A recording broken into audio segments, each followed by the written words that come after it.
ਇੱਕ ਬਹੁਤ ਪੁਰਾਣੇ ਸਮੇਂ ਦੀ ਗੱਲ ਹੈ। ਉਸ ਸਮੇਂ ਇੱਕ ਬੜਾ ਅਨੋਖਾ ਦਰਖਤ ਸੀ।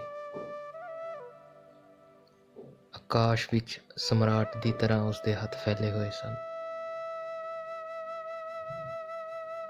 ਉਸ ਦਰਖਤ ਉੱਤੇ ਫਲ ਵੀ ਲੱਗਦੇ ਤੇ ਫੁੱਲ ਵੀ ਲੱਗਦੇ। ਦੂਰ ਦੂਰ ਤੋਂ ਤਿਤਲੀਆਂ ਸੁਗੰਧ ਲੈਣ ਆਉਂਦੀਆਂ, ਚਿੜੀਆਂ ਆਨੰਦ ਲੈਣ ਆਉਂਦੀਆਂ। ਜੀਵ ਉਹਦੀ ਛਾਵੇਂ ਬੈਠ ਆਰਾਮ ਕਰਦੇ। ਉਸ ਪੇੜ ਦੇ, ਉਸ ਦਰਖਤ ਦੇ ਫੈਲੇ ਹੱਥ, ਹਵਾ ਵਿੱਚ ਉਹਦਾ ਖੜਿਆ ਹੋਇਆ ਅਨੋਖਾ ਰੂਪ ਆਕਾਸ਼ ਵਿੱਚ ਬਹੁਤ ਸੋਹਣਾ ਲੱਗ ਰਿਹਾ ਸੀ। ਪ੍ਰੇਮ ਵਿੱਚ ਹੀ ਐਵੇਂ ਦੀਆਂ ਖੂਬੀਆਂ ਹੁੰਦੀਆਂ ਨੇ, ਕਿਉਂਕਿ ਪ੍ਰੇਮ ਪ੍ਰਕਿਰਤੀ ਹੈ ਅਤੇ ਪ੍ਰੇਮ ਦਾ ਬੀਜ ਜਿੱਥੇ ਪੁੰਗਰ ਜਾਵੇ, ਉਸ ਸਥਾਨ ਉੱਤੇ ਕਮਾਲ ਦੀਆਂ ਕੁਦਰਤੀ ਘਟਨਾਵਾਂ ਵਾਪਰਦੀਆਂ ਨੇ। ਉਸ ਦਰਖਤ ਨੂੰ ਖੁਸ਼ਬੂਦਾਰ ਫੁੱਲ ਵੀ ਲੱਗਦੇ, ਫਲ ਵੀ ਲੱਗਦੇ। ਉਸ ਦਰਖਤ ਕੋਲ ਚਿੜੀਆਂ ਕੀ, ਤਿਤਲੀਆਂ ਵੀ ਆਉਂਦੀਆਂ ਸਨ। ਇੱਕ ਅਣਜਾਣੀ ਅਗਿਆਤ ਮਹਿਕ ਨਾਲ ਭਰ ਜਾਂਦੀ ਹੈ ਉਹ ਚੀਜ਼ ਜਿਹੜੀ ਪ੍ਰੇਮ ਹੋ ਜਾਵੇ। ਇੱਕ ਨਿੱਕਾ ਜਿਹਾ ਬਾਲਕ ਰੋਜ਼ ਉਸ ਦਰਖਤ ਦੀ ਛਾਵੇਂ ਖੇਡਦਾ ਸੀ ਅਤੇ ਉਸ ਦਰਖਤ ਨੂੰ ਕਦੋਂ ਉਸ ਬੱਚੇ ਨਾਲ ਪ੍ਰੇਮ ਹੋ ਗਿਆ ਉਹ ਖੁਦ ਨਹੀਂ ਸੀ ਜਾਣਦਾ। ਵੱਡਿਆਂ ਨੂੰ ਛੋਟਿਆਂ ਨਾਲ ਪ੍ਰੇਮ ਹੋ ਸਕਦਾ ਹੈ ਜੇਕਰ ਵੱਡਿਆਂ ਨੂੰ ਪਤਾ ਨਾ ਹੋ ਕਿ ਅਸੀਂ ਵੱਡੇ ਹਾਂ। ਦਰਖਤ ਨੂੰ ਵੀ ਨਹੀਂ ਸੀ ਪਤਾ ਕਿ ਮੈਂ ਵੱਡਾ ਹਾਂ। ਮੈਂ ਵੱਡਾ ਹਾਂ, ਇਹ ਸਿਰਫ ਆਦਮੀ ਨੂੰ ਪਤਾ ਹੁੰਦਾ ਹੈ। ਇਸ ਲਈ ਉਸ ਦਰਖਤ ਨੂੰ ਪ੍ਰੇਮ ਹੋ ਗਿਆ। ਹੰਕਾਰ ਹਮੇਸ਼ਾ ਆਪਣੇ ਤੋਂ ਵੱਡੇ ਨੂੰ ਪ੍ਰੇਮ ਕਰਨ ਦੀ ਕੋਸ਼ਿਸ਼ ਕਰਦਾ ਹੈ। ਹੰਕਾਰ ਹਮੇਸ਼ਾ ਆਪਣੇ ਤੋਂ ਵੱਡਿਆਂ ਨਾਲ ਸੰਬੰਧ ਜੋੜਦਾ ਹੈ ਅਤੇ ਪਿਆਰ ਲਈ ਕੋਈ ਵੱਡਾ ਛੋਟਾ ਨਹੀਂ ਹੁੰਦਾ। ਜੋ ਵੀ ਆ ਜਾਏ ਉਸੇ ਨਾਲ ਸੰਬੰਧ ਜੁੜ ਜਾਂਦਾ ਹੈ। ਅਤੇ ਇੱਕ ਛੋਟਾ ਜਿਹਾ ਬੱਚਾ ਖੇਡਣ ਆਉਂਦਾ ਸੀ ਇਸ ਦਰਖਤ ਦੇ ਨੀਚੇ। ਉਸ ਦਰਖਤ ਨੂੰ ਉਸ ਬੱਚੇ ਨਾਲ ਪ੍ਰੇਮ ਹੋ ਗਿਆ, ਪਰ ਉਸ ਦਰਖਤ ਦੀਆਂ ਟਾਹਣੀਆਂ ਬਹੁਤ ਉੱਚੀਆਂ ਸਨ।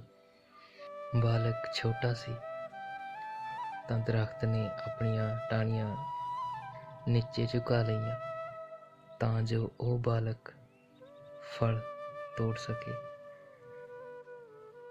ਪਿਆਰ ਹਮੇਸ਼ਾ ਝੁਕਣ ਲਈ ਰਾਜ਼ੀ ਹੈ। ਹੰਕਾਰ ਕਦੇ ਵੀ ਝੁਕਣ ਲਈ ਰਾਜ਼ੀ ਨਹੀਂ ਹੁੰਦਾ।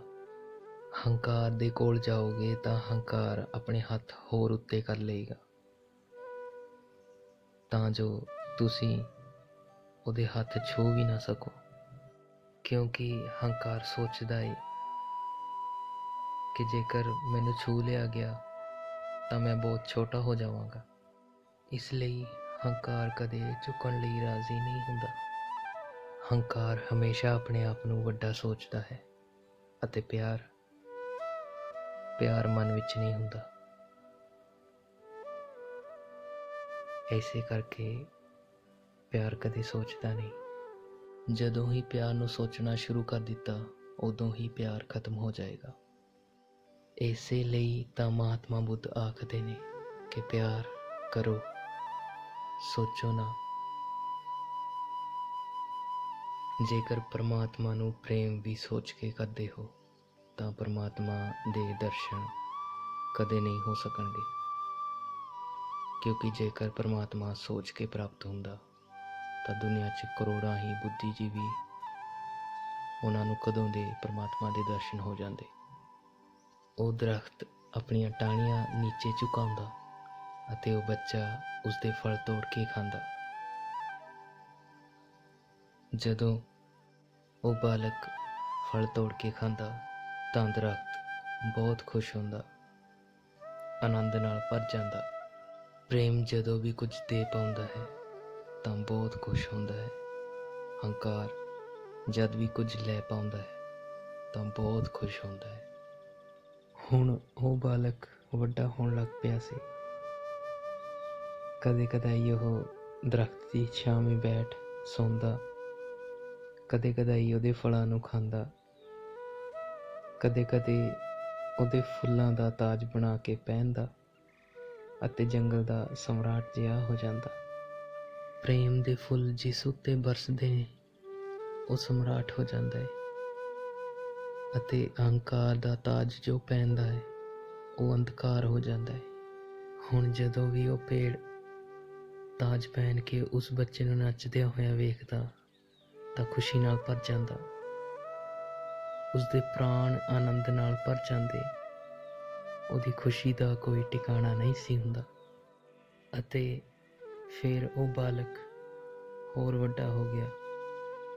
ਹੁਣ ਉਹ ਉਸ ਪੇੜ ਦੇ ਉੱਪਰ ਵੀ ਚੜ੍ਹਨ ਲੱਗਾ, ਉਸਦੀ ਟਾਹਣੀਆਂ ਉੱਤੇ ਝੂਟਣ ਲੱਗਾ, ਉਹਦੀਆਂ ਟਾਹਣੀਆਂ ਉੱਤੇ ਸੌਂਦਾ, ਆਰਾਮ ਕਰਦਾ ਅਤੇ ਪੇੜ ਬਹੁਤ ਆਨੰਦਿਤ ਹੁੰਦਾ। ਪ੍ਰੇਮ ਆਨੰਦਿਤ ਹੁੰਦਾ ਹੈ ਜਦੋਂ ਪ੍ਰੇਮ ਕਿਸੇ ਲਈ ਛਾਇਆ ਬਣਦਾ ਹੈ। ਹੰਕਾਰ ਆਨੰਦਿਤ ਹੁੰਦਾ ਹੈ ਜਦੋਂ ਕਿਸੇ ਦੀ ਛਾਇਆ ਖੋਹ ਲੈ ਜਾਂਦਾ ਹੈ। ਹੁਣ ਉਹ ਬਾਲਕ ਵੱਡਾ ਹੋ ਗਿਆ ਸੀ। ਹੁਣ ਉਹਨੂੰ ਦੁਨੀਆ 'ਚ ਹੋਰ ਵੀ ਕਈ ਕੰਮ ਪੈ ਗਏ ਸਨ। ਹੁਣ ਉਹਨੇ ਕਈ ਪ੍ਰੀਖਿਆਵਾਂ ਪਾਸ ਕਰਨੀਆਂ ਸਨ। ਹੁਣ ਉਸਨੇ ਮਿੱਤਰ ਵੀ ਬਣਾਉਣੇ ਸਨ। ਅਤੇ ਹੁਣ ਉਹ ਕਦੇ ਕਦਾਈ ਉਸ ਪੇੜ ਦੇ ਕੋਲ ਆਉਂਦਾ ਅਤੇ ਕਦੇ ਨਹੀਂ ਆਉਂਦਾ।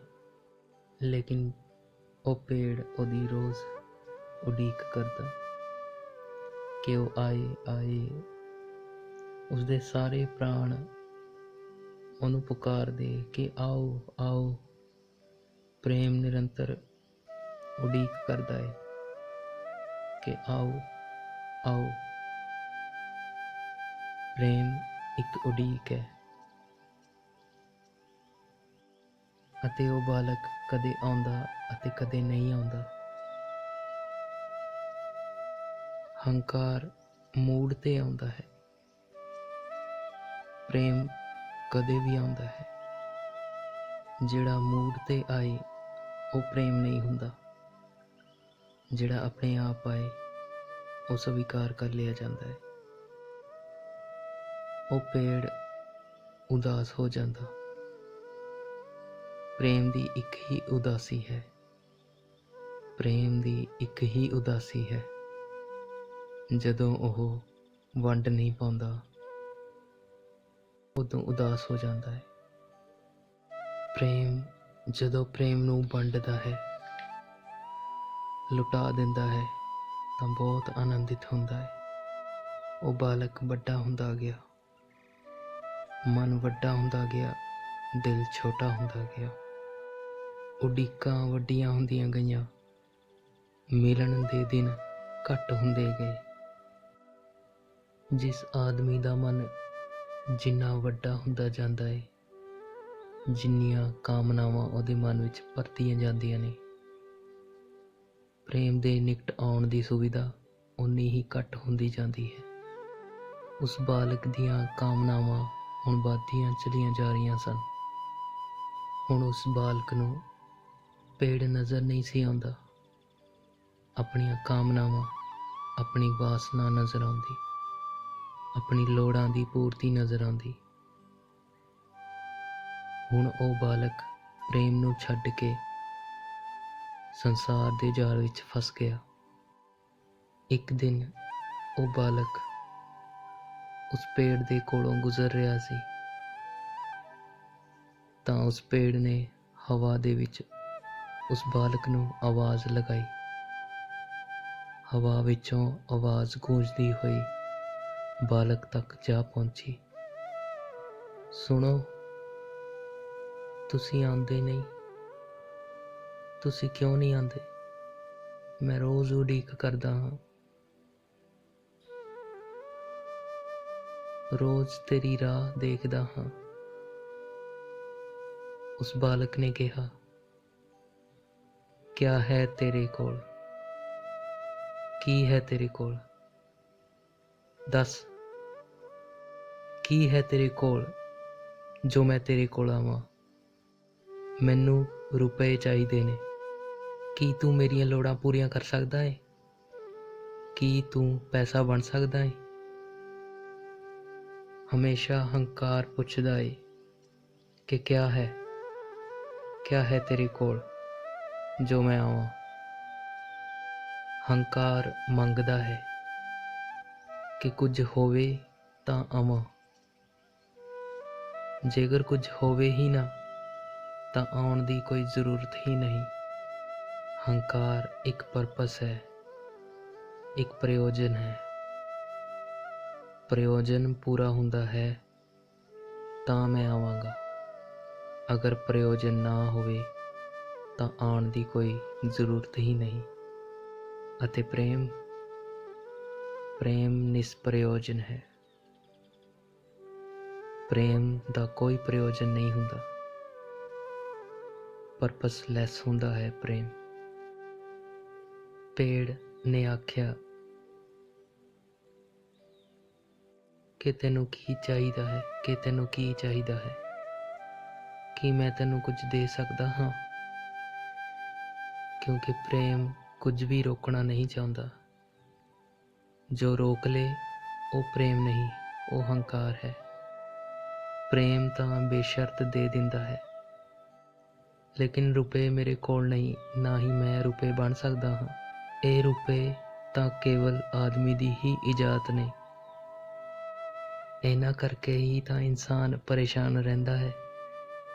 ਰੁਪਏ, ਮੇਰੇ ਪਾਸ ਰੁਪਏ ਨਹੀਂ, ਪਰ ਮੇਰੇ ਪਾਸ ਪੰਛੀ ਆਉਂਦੇ ਨੇ। ਮੈਂ ਹਵਾਵਾਂ ਵਿੱਚ ਨੱਚਦਾ ਹਾਂ। ਕੁਦਰਤ ਮੇਰੇ ਅੰਦਰ ਸਮਾਈ ਹੈ। ਕੁਦਰਤ ਮੇਰੇ ਨਾਲ ਗੱਲਾਂ ਕਰਦੀ ਹੈ। ਮੈਂ ਬਹੁਤ ਆਨੰਦਮਈ ਗੀਤ ਗਾਉਂਦਾ ਹਾਂ। ਪੰਛੀ ਮੇਰੇ ਤੇ ਬੈਠ ਕੇ ਗੀਤ ਗਾਉਂਦੇ ਨੇ। ਕਿਉਂਕਿ ਮੇਰੇ ਪਾਸ ਰੁਪਏ ਨਹੀਂ, ਮੇਰੇ ਪਾਸ ਸਿਰਫ ਇਹੀ ਹੈ। ਜਿਸ ਦਿਨ ਸਾਡੇ ਕੋਲ ਰੁਪਏ ਆ ਗਏ, ਉਸ ਦਿਨ ਅਸੀਂ ਵੀ ਇਨਸਾਨਾਂ ਦੀ ਤਰ੍ਹਾਂ ਮੰਦਰ ਵਿੱਚ ਬੈਠਾਂਗੇ ਅਤੇ ਸੋਚਾਂਗੇ ਕਿ ਸ਼ਾਂਤੀ ਕਿਵੇਂ ਪਾਈ ਜਾਂਦੀ ਹੈ, ਪ੍ਰੇਮ ਕਿਵੇਂ ਪਾਇਆ ਜਾਂਦਾ ਹੈ। ਨਹੀਂ, ਹਮਾਰੇ ਪਾਸ ਰੁਪਏ ਨਹੀਂ ਹੈ। ਤਾਂ ਬਾਲਕ ਨੇ ਕਿਹਾ, ਮੈਂ ਕਿਉਂ ਆਵਾਂ ਤੇਰੇ ਕੋਲ? ਤੇਰੇ ਪਾਸ ਰੁਪਏ ਨਹੀਂ। ਮੈਨੂੰ ਉੱਥੇ ਜਾਣਾ ਪਏਗਾ ਜਿੱਥੇ ਰੁਪਏ ਹਨ। ਧਨ ਹੈ, ਐਸ਼ੋ ਆਰਾਮ ਹੈ। ਹਾਂ, ਜੇਕਰ ਤੂੰ ਦੂਜਾ ਪੇੜ ਬਣ ਜਾਵੇਂ ਤਾਂ ਸ਼ਾਇਦ ਮੈਂ ਤੇਰੇ ਕੋਲ ਆ ਸਕਦਾ ਹਾਂ। ਕਿਉਂਕਿ ਮੈਨੂੰ ਹੁਣ ਤੇਰੇ ਫਲ ਬਹੁਤੇ ਪਸੰਦ ਨਹੀਂ ਆ। ਮੈਂ ਅੱਕ ਚੁੱਕਾ ਹਾਂ ਤੇਰੇ ਫਲਾਂ ਤੋਂ, ਤੇਰੀ ਹਰੇਕ ਚੀਜ਼ ਤੋਂ। ਮੈਨੂੰ ਹੁਣ ਦੂਜੇ ਪੇੜ ਪਸੰਦ ਨੇ, ਉਹਨਾਂ ਦੇ ਫਲ ਪਸੰਦ ਨੇ। ਕੁਝ ਦਰਖਤ ਦੇ, ਕੁਝ ਪੇੜਾਂ ਦੇ ਬਾਰੇ ਤਾਂ ਮੈਂ ਪੜ੍ਹਿਆ ਵੀ ਹੈ। ਉਹ ਪੇੜ ਮੈਨੂੰ ਬਹੁਤ ਪਸੰਦ ਨੇ। ਕੀ ਤੂੰ ਮੇਰੀ ਕਿਤਾਬਾਂ ਵਾਲਾ ਪੇੜ ਬਣ ਸਕਦਾ ਹੈ? ਬੋਲਦਾ ਨਹੀਂ। ਜੇਕਰ ਤੂੰ ਮੇਰੀ ਕਿਤਾਬਾਂ ਵਾਲਾ ਪੇੜ ਬਣ ਜਾਵੇਂ ਤਾਂ ਮੈਂ ਤੇਰੇ ਕੋਲ ਰਹਾਂਗਾ, ਨਹੀਂ ਤਾਂ ਨਹੀਂ। ਦੱਸ ਕੀ ਆਖਦਾ ਹੈ? ਪੇੜ ਨੇ ਆਖਿਆ, ਕੁਦਰਤ ਨੇ ਮੈਨੂੰ ਅਸਲ ਬਣਾਇਆ ਹੈ। ਮੈਂ ਇਹੋ ਜਿਹਾ ਹੀ ਰਹਾਂਗਾ ਤੇ ਮੈਂ ਕਿਸੇ ਦੀ ਨਕਲ ਨਹੀਂ ਕਰਾਂਗਾ। ਨਾ ਹੀ ਮੇਰੀ ਕੋਈ ਇੱਛਾ ਹੈ ਕਿ ਮੈਂ ਉਹ ਪੇੜ ਦੀ ਤਰ੍ਹਾਂ ਬਣ ਜਾਵਾਂ। ਨਾ ਹੀ ਮੈਂ ਕਿਸੇ ਨਾਲ ਈਰਖਾ ਕਰਦਾ ਹਾਂ। ਜੇਕਰ ਮੈਂ ਕਿਸੇ ਪੇੜ ਦੀ ਨਕਲ ਵੀ ਕੀਤੀ ਤਾਂ ਤੁਸੀਂ ਮੈਨੂੰ ਪ੍ਰੇਮ ਨਹੀਂ ਕਰੋਗੇ, ਤੁਸੀਂ ਉਸ ਨਕਲ ਨੂੰ ਪ੍ਰੇਮ ਕਰੋਗੇ, ਮੈਨੂੰ ਨਹੀਂ। ਅਤੇ ਇੱਕ ਦਿਨ ਜਿਸ ਪੇੜ ਦੀ ਮੈਂ ਨਕਲ ਕਰ ਰਿਹਾ ਹੋਵਾਂਗਾ, ਤੁਸੀਂ ਉਸ ਤੋਂ ਵੀ ਅੱਕ ਜਾਓਗੇ। ਤਾਂ ਇੱਕੋ ਦਮ ਬਾਲਕ ਨੇ ਆਖਿਆ, ਦਿਮਾਗ ਖਰਾਬ ਨਾ ਕਰ, ਜੇਕਰ ਤੂੰ ਉਹ ਪੇੜ ਨਹੀਂ ਬਣ ਸਕਦਾ ਤਾਂ ਮੈਨੂੰ ਉਹ ਪੇੜ ਲਿਆ ਕੇ ਦੇ। ਤਾਂ ਉਸ ਪੇੜ ਨੇ ਆਖਿਆ, ਇੱਕ ਹੀ ਤਰੀਕਾ ਹੈ, ਮੇਰੀ ਲੱਕੜੀ ਵੱਢ ਲੈ, ਮੇਰਾ ਕੁਝ ਹਿੱਸਾ ਵੱਢ ਲੈ, ਉਸ ਦੀ ਲੱਕੜ ਨੂੰ ਤੂੰ ਵੇਚ ਆਵੀਂ। ਉਸ ਲੱਕੜ ਤੋਂ ਜਿੰਨਾ ਧਨ ਪ੍ਰਾਪਤ ਹੋਇਆ ਉਸ ਤੋਂ ਨਵੇਂ ਪੇੜ ਖਰੀਦ ਲਵੀਂ। ਪ੍ਰੇਮ ਦੂਜੇ ਦੀ ਖੁਸ਼ੀ ਲਈ ਆਪਣੀ ਖੁਸ਼ੀ ਵੀ ਕੁਰਬਾਨ ਕਰ ਦਿੰਦਾ ਹੈ। ਪ੍ਰੇਮ ਦੂਜੇ ਦੀ ਖੁਸ਼ੀ ਲਈ ਆਪਣੇ ਆਪ ਨੂੰ ਠੇਸ ਪਹੁੰਚਾ ਲੈਂਦਾ ਹੈ, ਪਰ ਜ਼ਾਹਿਰ ਨਹੀਂ ਕਰਦਾ, ਅਤੇ ਹੰਕਾਰ ਕੁਝ ਵੀ ਕੁਰਬਾਨ ਨਹੀਂ ਕਰਦਾ। ਹੰਕਾਰ ਤਾਂ ਇਕੱਠਾ ਕਰਦਾ ਹੈ। ਪ੍ਰੇਮ ਤਾਂ ਕੋਸ਼ਿਸ਼ ਕਰਦਾ ਰਹਿੰਦਾ ਹੈ ਕਿ ਦੂਜੇ ਨੂੰ ਖੁਸ਼ੀ ਮਿਲੇ, ਆਨੰਦ ਮਿਲੇ, ਅਤੇ ਹੰਕਾਰ ਕੋਸ਼ਿਸ਼ ਤੱਕ ਨਹੀਂ ਕਰਦਾ ਕਿ ਦੂਸਰੇ ਨੂੰ ਤ੍ਰਿਪਤੀ ਮਿਲੇ। ਹੰਕਾਰ ਤਾਂ ਦੂਸਰੇ ਦੀ ਤ੍ਰਿਪਤੀ ਵੇਖ ਕੇ ਝੂਰਦਾ ਹੈ। ਹੰਕਾਰ ਸਿਰਫ ਆਪਣੀ ਤ੍ਰਿਪਤੀ ਭਾਲਦਾ ਹੈ। ਹੰਕਾਰ ਸਿਰਫ ਆਪਣੀ ਖੁਸ਼ੀ ਭਾਲਦਾ ਹੈ। ਪ੍ਰੇਮ ਨੂੰ ਦੂਸਰੇ ਦੀ ਤ੍ਰਿਪਤੀ ਵੇਖ ਕੇ ਆਨੰਦ ਪ੍ਰਾਪਤ ਹੁੰਦਾ ਹੈ, ਅਤੇ ਹੰਕਾਰ ਨੂੰ ਦੂਸਰੇ ਦੀ ਤ੍ਰਿਪਤੀ ਵੇਖ ਕੇ ਠੇਸ ਪਹੁੰਚਦੀ ਹੈ। ਅਤੇ ਇੱਕ ਦਿਨ ਉਹ ਬਾਲਕ ਉਸ ਨਵੇਂ ਲਏ ਰੁੱਖ ਤੋਂ ਵੀ ਅੱਕ ਗਿਆ। ਨਵੇਂ ਲਏ ਰੁੱਖਾਂ ਤੋਂ ਨੁਕਸਾਨ ਝੱਲਣਾ ਪਿਆ, ਅਤੇ ਫਿਰ ਆਪਣਾ ਮਤਲਬ ਕੱਢਣ ਲਈ ਉਹ ਬਾਲਕ ਦੁਬਾਰਾ ਉਸ ਰੁੱਖ ਕੋਲ ਆ ਗਿਆ। ਉਸ ਪੇੜ ਨੇ ਉਸ ਨੂੰ ਆਖਿਆ ਕਿ ਹੋ ਸਕੇ ਤਾਂ ਮੇਰੇ ਫਲ ਵੀ ਲੈ ਜਾ, ਇਹਨਾਂ ਫਲਾਂ ਤੋਂ ਵੀ ਤੈਨੂੰ ਧਨ ਪ੍ਰਾਪਤ ਹੋ ਜਾਵੇਗਾ। ਬਾਲਕ ਨੇ ਕੁਝ ਹੀ ਸਮੇਂ ਵਿੱਚ ਉਸ ਪੇੜ ਦੇ ਸਾਰੇ ਫਲ ਤੋੜ ਦਿੱਤੇ, ਉਸ ਦੀਆਂ ਟਾਹਣੀਆਂ, ਉਸ ਦੇ ਪੱਤੇ ਤੋੜ ਦਿੱਤੇ। ਜਿਹੜੇ ਫਲ ਹਲੇ ਕੱਚੇ ਸਨ ਉਹ ਫਲ ਵੀ ਤੋੜ ਕੇ ਸੁੱਟ ਦਿੱਤੇ। ਪਰ ਰੁੱਖ ਫਿਰ ਵੀ ਖੁਸ਼ ਸੀ, ਆਨੰਦਿਤ ਸੀ। ਟੁੱਟ ਕੇ ਵੀ ਪ੍ਰੇਮ ਆਨੰਦਿਤ ਹੁੰਦਾ ਹੈ। ਹੰਕਾਰ ਪਾ ਕੇ ਵੀ ਆਨੰਦਿਤ ਨਹੀਂ ਹੁੰਦਾ। ਹੰਕਾਰ ਤਾਂ ਪਾ ਕੇ ਵੀ ਦੁਖੀ ਰਹਿੰਦਾ ਹੈ। ਉਸ ਬਾਲਕ ਨੇ ਉਸ ਪੇੜ ਦਾ ਧੰਨਵਾਦ ਤੱਕ ਨਹੀਂ ਕੀਤਾ, ਅਤੇ ਨਾ ਹੀ ਪਿੱਛੇ ਮੁੜ ਕੇ ਵਾਪਸ ਵੇਖਿਆ। ਪੇੜ ਇੰਨੇ ਵਿੱਚ ਹੀ ਖੁਸ਼ ਸੀ ਕਿ ਉਸ ਬਾਲਕ ਨੇ ਉਸ ਦੀ ਦਰਖਾਸਤ ਸੁਣੀ, ਉਸ ਦੇ ਫਲ ਬਾਜ਼ਾਰ ਵਿੱਚ ਵੇਚਣ ਚਲਾ ਗਿਆ।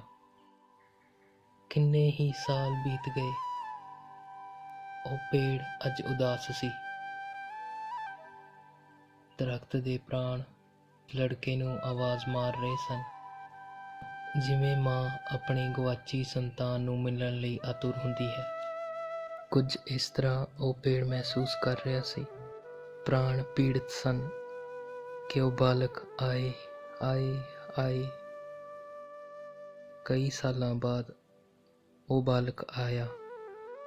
ਪੇੜ ਉਹਨੂੰ ਵੇਖ ਕੇ ਖਿੜ ਉੱਠਿਆ ਅਤੇ ਕਹਿਣ ਲੱਗਾ, ਆ ਜਾ ਮੇਰੇ ਕੋਲ, ਮੇਰੇ ਗਲੇ ਲੱਗ ਜਾ। ਉਹ ਲੜਕਾ ਆਇਆ ਇੰਨੇ ਸਾਲਾਂ ਬਾਅਦ, ਪਰ ਉਹ ਬਾਲਕ ਹੁਣ ਜਵਾਨ ਹੋ ਚੁੱਕਾ ਸੀ। ਉਸ ਜਵਾਨ ਲੜਕੇ ਨੇ ਕਿਹਾ, ਛੱਡ ਇਹ ਬਕਵਾਸ, ਇਹ ਬਚਕਾਨੀਆਂ ਗੱਲਾਂ, ਇਹ ਬਚਪਨ ਦੀਆਂ ਗੱਲਾਂ, ਬਚਕਾਨੀਆਂ ਹਰਕਤਾਂ। ਹੰਕਾਰ ਪ੍ਰੇਮ ਨੂੰ ਪਾਗਲਪਨ ਸਮਝਦਾ ਹੈ, ਬਚਕਾਨੀਆਂ ਗੱਲਾਂ ਸਮਝਦਾ ਹੈ। ਉਹ ਪੇੜ ਰੋ ਰੋ ਕੇ ਆਖੇ ਕਿ ਆ ਜਾ, ਮੇਰੇ ਗਲੇ ਲੱਗ ਜਾ, ਬਹੁਤ ਸਮੇਂ ਤੋਂ ਤੇਰੀ ਉਡੀਕ ਕਰ ਰਿਹਾ ਹਾਂ। ਇੱਕ ਵਾਰ ਤੂੰ ਮੈਨੂੰ ਪਿਆਰ ਨਾਲ ਗਲੇ ਲਗਾ ਲੈ, ਇੱਕ ਵਾਰ ਮੇਰੀਆਂ ਟਾਹਣੀਆਂ ਉੱਤੇ ਬੈਠ ਜਾ, ਮੇਰੇ ਨਾਲ ਖੇਡ ਲੈ। ਉਸ ਲੜਕੇ ਨੇ ਆਖਿਆ, ਛੱਡ ਇਹ ਫਿਜ਼ੂਲ ਦੀਆਂ ਗੱਲਾਂ, ਮੈਂ ਮਕਾਨ ਬਣਾਉਣਾ ਹੈ, ਮੈਨੂੰ ਮਕਾਨ ਦੇ ਸਕਦਾ ਹੈ ਤੂੰ? ਪੇੜ ਨੇ ਕਿਹਾ, ਮਕਾਨ? ਮਕਾਨ ਕੀ ਹੁੰਦਾ ਹੈ? ਅਸੀਂ ਤਾਂ ਬਿਨ ਮਕਾਨ ਦੇ ਰਹਿੰਦੇ ਹਾਂ। ਮਕਾਨ 'ਚ ਤਾਂ ਸਿਰਫ ਆਦਮੀ ਰਹਿੰਦਾ ਹੈ। ਦੁਨੀਆ ਵਿੱਚ ਹੋਰ ਕੋਈ ਮਕਾਨ 'ਚ ਨਹੀਂ ਰਹਿੰਦਾ, ਸਿਰਫ ਆਦਮੀ ਰਹਿੰਦਾ ਹੈ। ਕਦੀ ਵੇਖਦੇ ਹੋ ਮਕਾਨ ਵਿੱਚ ਰਹਿਣ ਵਾਲਿਆਂ ਦੀ ਹਾਲਤ? ਆਦਮੀ ਦੇ ਮਕਾਨ ਜਿੰਨੇ ਵੱਡੇ ਹੁੰਦੇ ਜਾਂਦੇ ਨੇ, ਆਦਮੀ ਓਨਾ ਹੀ ਛੋਟਾ ਹੁੰਦਾ ਜਾਂਦਾ ਹੈ। ਅਸੀਂ ਤਾਂ ਬਿਨਾਂ ਮਕਾਨ ਦੇ ਰਹਿੰਦੇ ਹਾਂ, ਲੇਕਿਨ ਇੱਕ ਕੰਮ ਮੈਂ ਕਰ ਸਕਦਾ ਹਾਂ। ਮੇਰੇ ਕੋਲ ਤੈਨੂੰ ਦੇਣ ਲਈ ਬਹੁਤ ਲੱਕੜ ਪਈ ਹੈ, ਇਹਨੂੰ ਕੱਟ ਕੇ ਲੈ ਜਾ। ਤੁਹਾਡੇ ਲਈ ਇੱਕ ਮਕਾਨ ਤਿਆਰ ਤਾਂ ਹੋ ਹੀ ਜਾਵੇਗਾ। ਅਤੇ ਉਹ ਬਾਲਕ ਕੁਲਹਾੜੀ ਲੈ ਕੇ ਆ ਗਿਆ। ਉਸ ਦਰਖਤ ਦੀਆਂ ਸਭ ਟਾਹਣੀਆਂ ਕੱਟ ਦਿੱਤੀਆਂ। ਹੁਣ ਉਸ ਪੇੜ ਦਾ ਸਿਰਫ ਤਣਾ ਹੀ ਰਹਿ ਗਿਆ। ਪਰ ਫਿਰ ਵੀ ਉਹ ਪੇੜ ਬਹੁਤ ਆਨੰਦਿਤ ਸੀ। ਪ੍ਰੇਮ ਸਦਾ ਆਨੰਦਿਤ ਰਹਿੰਦਾ ਹੈ, ਚਾਹੇ ਉਸਦੇ ਸਾਰੇ ਅੰਗ ਕਿਉਂ ਨਾ ਕੱਟ ਜਾਣ। ਲੇਕਿਨ ਕੋਈ ਲੈ ਜਾਵੇ, ਕੋਈ ਲੈ ਜਾਵੇ, ਕੋਈ ਵੰਡ ਲਵੇ, ਕਿਸੇ ਦਾ ਭਲਾ ਹੋ, ਪ੍ਰੇਮ ਇਹੀ ਚਾਹੁੰਦਾ ਹੈ। ਅਤੇ ਉਸ ਲੜਕੇ ਨੇ ਪਿੱਛੇ ਲੌਟ ਕੇ ਨਹੀਂ ਵੇਖਿਆ। ਉਸਨੇ ਆਪਣਾ ਮਕਾਨ ਤਿਆਰ ਕਰ ਲਿਆ। ਹੋਰ ਵਕਤ ਗੁਜ਼ਰਦਾ ਗਿਆ। ਉਹ ਤਣਾ ਰੋਜ਼ ਰਾਹ ਵੇਖਦਾ, ਚਿਲਾਉਣਾ ਚਾਹੁੰਦਾ, ਪਰ ਹੁਣ ਉਸਦੇ ਕੋਲ ਪੱਤੇ ਹੀ ਨਹੀਂ ਸਨ, ਟਾਹਣੀਆਂ ਵੀ ਨਹੀਂ ਸਨ। ਉਸਦੇ ਪ੍ਰਾਣ ਵਿੱਚ ਇੱਕੋ ਇੱਕ ਗੂੰਜ ਰਹਿ ਗਈ ਕਿ ਆਓ, ਆਓ। ਏਦਾਂ ਹੀ ਕਈ ਸਾਲ ਬੀਤ ਗਏ। ਉਹ ਜਵਾਨ ਲੜਕਾ ਹੁਣ ਬੁੱਢਾ ਹੋ ਚੁੱਕਾ ਸੀ ਅਤੇ ਇੱਕ ਦਿਨ ਉਸ ਪੇੜ ਦੇ ਕੋਲ ਆ ਕੇ ਖੜ ਗਿਆ। ਦਰਖਤ ਨੇ ਅੱਜ ਵੀ ਉਸੇ ਚਾਅ ਨਾਲ ਪੁੱਛਿਆ ਉਸ ਲੜਕੇ ਨੂੰ ਕਿ ਕੀ ਕਰ ਸਕਦਾ ਹਾਂ ਮੈਂ ਤੇਰੇ ਲਈ। ਬੜਾ ਖੁਸ਼ ਸੀ ਉਹ ਦਰਖਤ। ਮੈਨੂੰ ਦੱਸੋ, ਮੈਂ ਕੀ ਕਰ ਸਕਦਾ ਹਾਂ ਤੁਹਾਡੇ ਲਈ? ਤੁਸੀਂ ਬਹੁਤ ਸਾਲ ਬਾਅਦ ਵਾਪਸ ਆਏ ਹੋ। ਬੁੱਢਾ ਆਦਮੀ ਕਹਿੰਦਾ ਕਿ ਤੂੰ ਕਰ ਕੀ ਸਕਦਾ ਹੈ? ਮੈਂ ਦੂਰ ਦੇਸ਼ ਜਾਣਾ ਹੈ, ਮੈਨੂੰ ਕਸ਼ਤੀ ਦੀ ਜ਼ਰੂਰਤ ਹੈ। ਪੇੜ ਨੇ ਕਿਹਾ, ਤੂੰ ਮੈਨੂੰ ਹੋਰ ਕੱਟ ਲੈ, ਮੇਰੇ ਤਣੇ ਤੋਂ ਤੇਰੇ ਲਈ ਕਸ਼ਤੀ ਬਣ ਸਕਦੀ ਹੈ। ਮੈਂ ਬਹੁਤ ਧੰਨ ਭਾਗ ਮਹਿਸੂਸ ਕਰਾਂਗਾ ਕਿ ਤੇਰੀ ਕਸ਼ਤੀ ਬਣ ਸਕਾਂ, ਤੁਹਾਨੂੰ ਦੂਰ ਦੇਸ਼ ਲੈ ਜਾ ਸਕਾਂ। ਪਰ ਤੁਸੀਂ ਵਾਪਸ ਜ਼ਰੂਰ ਆਇਓ, ਜਲਦੀ ਲੌਟ ਆਇਓ। ਬਹੁਤ ਉਡੀਕ ਕਰਦਾ ਹਾਂ ਤੁਹਾਡੀ ਅਤੇ ਉਡੀਕ ਕਰਦਾ ਰਹਾਂਗਾ। ਅਤੇ ਉਸ ਬਜ਼ੁਰਗ ਨੇ ਆਰਾ ਲੈ ਕੇ ਉਸ ਦਰਖਤ ਨੂੰ ਕੱਟ ਦਿੱਤਾ। ਹੁਣ ਉਸ ਪੇੜ ਦਾ ਤਣਾ ਵੀ ਨਹੀਂ ਰਿਹਾ, ਇੱਕ ਠੂੰਠ ਰਹਿ ਗਿਆ ਅਤੇ ਉਹ ਵਿਅਕਤੀ ਦੂਰ ਯਾਤਰਾ 'ਤੇ ਨਿਕਲ ਗਿਆ। ਉਹ ਬਚਿਆ ਠੂੰਠ ਉਡੀਕ ਕਰਦਾ ਰਿਹਾ ਕਿ ਉਹ ਆਵੇਗਾ, ਜ਼ਰੂਰ ਆਵੇਗਾ। ਪਰ ਹੁਣ ਉਸ ਕੋਲ ਦੇਣ ਲਈ ਵੀ ਕੁਝ ਨਹੀਂ ਸੀ। ਸ਼ਾਇਦ ਹੁਣ ਉਹ ਬੁੱਢਾ ਆਦਮੀ ਨਹੀਂ ਆਏਗਾ, ਕਿਉਂਕਿ ਹੰਕਾਰ ਉੱਥੇ ਹੀ ਆਉਂਦਾ ਹੈ ਜਿੱਥੇ ਕੁਝ ਪਾਉਣ ਨੂੰ ਹੈ। ਹੰਕਾਰ ਉੱਥੇ ਨਹੀਂ ਜਾਂਦਾ ਜਿੱਥੇ ਕੁਝ ਮਿਲਦਾ ਹੀ ਨਹੀਂ। ਮੈਂ ਉਸ ਠੂੰਠ ਦੇ ਕੋਲ ਇੱਕ ਦਿਨ ਬਿਤਾ ਕੇ ਆਇਆ ਸੀ। ਉਹ ਠੂੰਠ ਹੁਣ ਵੀ ਆਖ ਰਿਹਾ ਸੀ ਕਿ ਉਹ ਲੜਕਾ ਵਾਪਸ ਨਹੀਂ ਆਇਆ। ਕਿਧਰੇ ਉਸਦੀ ਕਸ਼ਤੀ ਡੁੱਬ ਨਾ ਗਈ ਹੋਵੇ, ਕਿਧਰੇ ਉਹ ਭਟਕ ਨਾ ਗਿਆ ਹੋ, ਕਿਤੇ ਉਹ ਡੁੱਬ ਕੇ ਮਰ ਨਾ ਗਿਆ ਹੋ। ਬਸ ਇੱਕ ਖਬਰ ਕੋਈ ਮੈਨੂੰ ਉਸ ਲੜਕੇ ਦੀ ਦੇ ਦੇਵੇ, ਕਿਉਂਕਿ ਮੈਂ ਮਰਨ ਦੇ ਕਰੀਬ ਹਾਂ। ਸਿਰਫ ਇੱਕ ਖਬਰ ਹੀ ਮਿਲ ਜਾਵੇ, ਪਤਾ ਲੱਗ ਜਾਵੇ ਕਿ ਉਹ ਠੀਕ ਠਾਕ ਹੈ, ਤਾਂ ਫਿਰ ਕੋਈ ਗੱਲ ਨਹੀਂ, ਫਿਰ ਸਭ ਠੀਕ ਹੈ ਮੇਰਾ। ਜੇਕਰ ਉਹ ਵਾਪਸ ਮੇਰੇ ਕੋਲ ਆਇਆ ਤਾਂ ਮੈਂ ਉਸਨੂੰ ਕੀ ਦੇਵਾਂਗਾ? ਹੁਣ ਤੇ ਮੇਰੇ ਕੋਲ ਕੁਝ ਨਹੀਂ, ਇਕੱਲਾ ਪਿਆਰ ਹੀ ਹੈ। ਹੰਕਾਰ ਲੈਣ ਦੀ ਭਾਸ਼ਾ ਸਮਝਦਾ ਹੈ, ਪਿਆਰ ਦੇਣ ਦੀ ਭਾਸ਼ਾ ਸਮਝਦਾ ਹੈ। ਹੋਰ ਮੈਂ ਕੁਝ ਨਹੀਂ ਕਹਾਂਗਾ। ਜੀਵਨ ਇੱਕ ਅਜਿਹਾ ਪੇੜ ਬਣ ਜਾਵੇ ਅਤੇ ਉਸ ਪੇੜ ਦੀਆਂ ਟਾਹਣੀਆਂ ਅਨੰਤ ਤੱਕ ਫੈਲ ਜਾਣ, ਸਭ ਉਸ ਦੀ ਛਾਂ ਵਿੱਚ ਹੋਣ। ਧੰਨਵਾਦ।